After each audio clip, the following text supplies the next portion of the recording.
আসসালামু আলাইকুম প্রিয় শিক্ষার্থী, আমাদের ধারাবাহিক লেকচারের 5 নম্বর লেকচারে হাজির হয়েছি। আজকে আমরা শিখাবো এসইউপি সুপ বলি আমরা এসইউপি সাব এইটা বলি, এই ট্যাগের ব্যবহার সম্পর্কে জানবো। তোমরা অনেকেই মানবিকের বা কমার্সের স্টুডেন্ট রয়েছে, তারা এইটা একটু ভালো করে শিখবা, কারণ তোমরা আবার পরীক্ষাতে আসলে বলতে পারো যে আমাদের এই ম্যাথমেটিক্স আবার দিয়েছে কেন, কেমিস্ট্রি আবার দিয়েছে কেন। তবে কেমিস্ট্রি না, আসলে এইচটিএমএল দিয়েছে। তুমি এইচটিএমএল এর কোড দ্বারা এটা লিখতে হবে এবং খুব সিম্পল প্রসেস, তুমি একটু দেখে নিলেই পারবা ইনশাআল্লাহ। তাহলে চলো আমরা শিখে নিই যে যখন আমাদের এই সাব ট্যাগটা ইউজ করব তখন এটা বেস হিসেবে ব্যবহার করতে হবে। যেমন আমি যদি বেস কেমন বলি, যেমন বলি আমি যদি বলি H2, তাহলে দেখো H এর নিচে আছে না, তখন আমরা এটা ব্যবহার করব সাব। আবার যদি এই স্কয়ার থাকে x স্কয়ার, তাহলে এটা পাওয়ার না, তখন আমরা ইউজ করব সুপার, সুপ এসইউপি সুপ, এই লেখাটা ইউজ করব বা ট্যাগটা ইউজ করব। তাহলে চলো একটা করি, তাহলে দেখবে এমনি পানি হয়ে গেছে। এবার আসি কি বলতেছে কোশ্চেন, বলতেছে H2O লেখাটির জন্য HTML কোড লেখো। তাহলে এবারে কি করবা, প্রথমে যেটা শুরু হবে সেটা হলো HTML, তারপরে যেটা শুরু হবে বডি। তাহলে বডির মধ্যে কি কাজ করতে বলছে, এই H2O এই লেখাটাকে প্রবেশ করাতে বলছে। তাহলে প্রবেশ করানোর জন্য কি আছে, H লিখলা।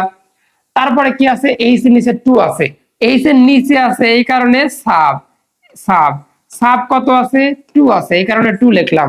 তাহলে সাব শেষ, শেষ হলে কি লিখতে হবে, স্ল্যাশ সাব লিখতে হবে। ওকে, তাহলে ওয়েবসাইটে জনগণ দেখতে পাবে H2 লিখলো।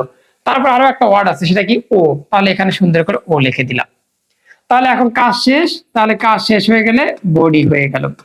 তাহলে বডি শেষ হওয়ার সাথে সাথে কি শেষ হয়, HTML-টাই শেষ হয়ে যায়, শেষ। এটা কি কঠিন না? কঠিন না, বোঝা গেল। এবারে আমরা এই লেখাটাকে এইভাবে করতে পারলাম, ঠিক আছে। তাহলে দেখো H এর নিচে 2 ছিল, এই কারণে সাব 2 লিখেছি।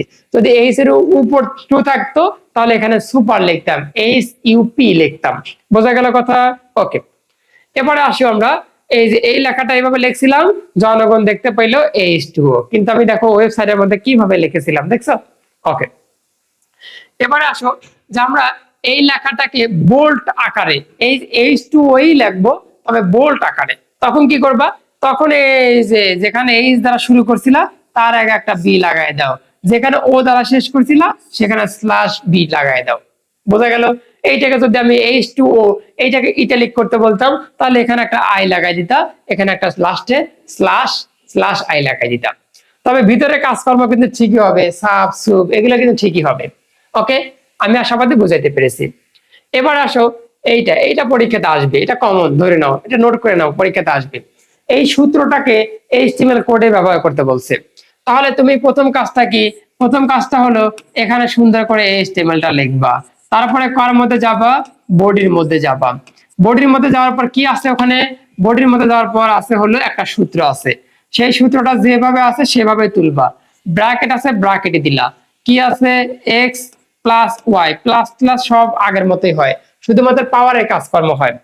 এখন এই x প্লাস ওয়াই তার উপর স্কোয়ার আছে, স্কোয়ার আছে মানে কি, এখানে সুপ আছে, তাহলে স্কোয়ার আছে মানে কি আছে, সুপ আছে। তাহলে এখানে এরকম দাও, তাহলে এখানে সুপ দাও। সুপ কত আছে ভাইয়া, 2 আছে, মানে স্কোয়ার ছিল। তারপরে স্ল্যাশ কি দিলাম, সুপ শেষ হয়ে গেল। সবাই বুঝতে পেরেছো? তাহলে ওয়েবসাইটে মানুষ দেখতে পাবে a plus b whole square দেখতে পাবে। তারপরে আমাদের কি দরকার, একটা সমান চিহ্ন, তাহলে সমান দিলাম। তারপরে কি দরকার, x, তাহলে x স্কয়ার, তাহলে x, তারপর আমরা লিখবো সাব, সাব লিখলা, কত আছে স্কয়ার, তাহলে 2 দিলাম, তারপরে স্ল্যাশ সাব দিয়ে দিলাম। সবাই বুঝতে পেরেছো? তাহলে জনগণ দেখতে পাবে x স্কয়ার। তারপরে কি দেখতে পাবে, x স্কয়ারের পরে কি আছে, 2xy। বুঝতে পেরেছি? তারপরে তোমার মনে করো খাতা শেষ, তুমি কিন্তু আবার এখানে আসতে পারবা, কোনো সমস্যা নেই, কোনো সমস্যা নেই। এটার জন্য যে এই লেখাটা তোমার পিছু পিছু পিছু পিছু এই যে এইখানে চলে আসে তা কিন্তু না, HTML ওটা বোঝায় না। HTML 1 লাইনে লিখলেও যা হবে, 10 লাইনে লিখলেও তাই হবে। তাহলে খাতা ফুরিয়ে গেছে মনে করো, তাই এখানে চলে আসলাম। এখানে চলে আসে এখন y, তাহলে y কি হবে, y এর উপর 2 আছে মানে সাব, তাহলে y এর উপর 2 আছে, 2 দিলাম, সাব শেষ করে দাও, তাহলে শেষ করে দিলাম, তাহলে শেষ। এখন যদি আমি বলতাম এই লেখাটাকে আবার একটা আন্ডারলাইন করো, তাহলে তুমি এই লেখার সামনে একটা ইউ লাগাই দিতা এবং লাস্টে গিয়ে স্ল্যাশ ইউ লাগাই দিতা। সবাই বুঝতে পেরেছো? ওকে, এখন আমরা যেহেতু এটা বলছিলাম না তার জন্য ইউটা কেটে দিচ্ছি, বলছিলাম না যেহেতু, নাহলে তোমরা আবার ভয় পাবা। তাহলে এটা কাজ শেষ, বডির কাজ শেষ, মানে কি শেষ হয়ে গেছে, স্ল্যাশ বডি হয়ে গেছে। আর স্ল্যাশ বডি হয়ে গেছে মানে কি হয়ে গেছে, স্ল্যাশ এইচটিএমএল হয়ে গেছে। ওকে, আমি আশাবাদী বুঝাইতে পেরেছি।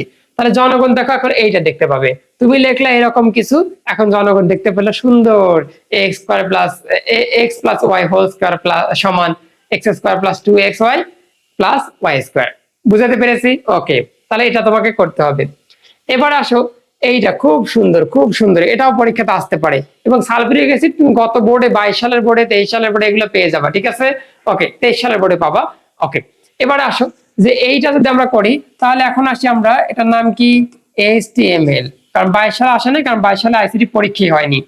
এবার আসো আমরা আসি এটা যে বডি, তাহলে বডির মধ্যে গেলাম, বডির মধ্যে গিয়ে এইটাকে বোল্ট এবং ইটালিক করতে বলছে। তাহলে প্রথমে বোল্ট করতে বলছে, বোল্ট করলা, তারপরে কি করতে বলছে, ইটালিক, ইটালিকে দাগ দিলা, তারপরে কোন লেখাটাকে সেটা চিন্তা করবা। আগে কি কি করতে বলছে সেটা আগে লিখবা, তারপরে কোন লেখাটাকে সেটা দেন। কোন লেখাটাকে, সালফিউরিক অ্যাসিডটাকে। তাহলে এখানে লেখা এইচ, এইচ এর নিচে আছে 2, তাহলে आंसर হবে সুপ, সুপ, সুপ লেখলা, 2 আছে 2 দিলা, তারপরে সুপ শেষ করে দিলা, তাহলে आंसरটা হয়ে গেল, आंसरটা হয়ে গেল H2। এখন H2 তারপরে কিন্তু এস লেখলা, এস এর উপরেও কিছু নাই নিচেও কিছু নাই, তাহলে সমস্যা নাই। তারপরে কি আছে, ও আছে। আবার অনেকেই দেয় যে এইচ এর পরে একটা, এস এর পরে একটা ফোঁটা দেয়, তারপরে ও লেখে, কি দরকার, গুণটুন দেওয়ার দরকার নাই, এস ও লেখলা। কিন্তু ওর নিচে আবার কি আছে, 4 আছে, এই কারণে আমরা কি লিখে দেব, সাব, সাব লিখে 4 লিখলাম, তারপরে স্ল্যাশ সাব লিখে দিলাম, তাহলে এটা হয়ে গেল। এখন আসো এইটুকুর কাজ হলো, কিন্তু এই দুইটা তো তুমি শেষ করনি, শেষ করার জন্য এখন কি করতে হবে, তাহলে slash b slash i. Clear হতে পেরেছো? এইটা এখন এই পাশে লেখার দরকার ছিল, কিন্তু খাতা শেষ, এই কারণে নিচে লিখে দিয়েছি, কোনো সমস্যা নাই।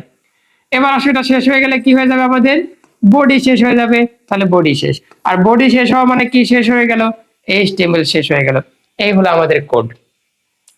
দেখি আমরা জনগণ কিভাবে দেখতে পাবে, জনগণ দেখতে পাবে এইভাবে লিখেছিলাম, এইভাবে লেখার কারণে এই যে H2SO4 এটাকে গাঢ় ভাবে দেখাইলো এবং বাঁকা বাঁকা লেটারে ইটালিক আকারে দেখাইলো। ওকে, তো আমি আশাবাদী তোমরা এইটা সুন্দর করে বুঝতে পেরেছো যে আসলে আমাদের ম্যাথমেটিক্স টার্ম গুলো কিভাবে ওঠে। ম্যাথমেটিক্স আমি অনেকভাবে ভয় পাবো যে সমান চিহ্ন কিভাবে লিখবো, ফার্স্ট ব্র্যাকেট কিভাবে লিখবো, এটা নিয়ে তোমার কোনো ধরনের প্যারা নেওয়ার দরকার নাই, হুবহু যা আছে তাই লিখবা। শুধুমাত্র তোমার কাজ হলো সুপ এবং সুবে, সুপার এবং সুবে, বুঝতে পেরেছো? এইটার কাজটা কি সেটাই তুমি দেখবা। আমি আশাবাদী তোমরা এই 5টা লেকচার সুন্দরভাবে দেখলা। পরের ভিডিওর জন্য অপেক্ষা করো, আগামীকাল দেবো ইনশাআল্লাহ।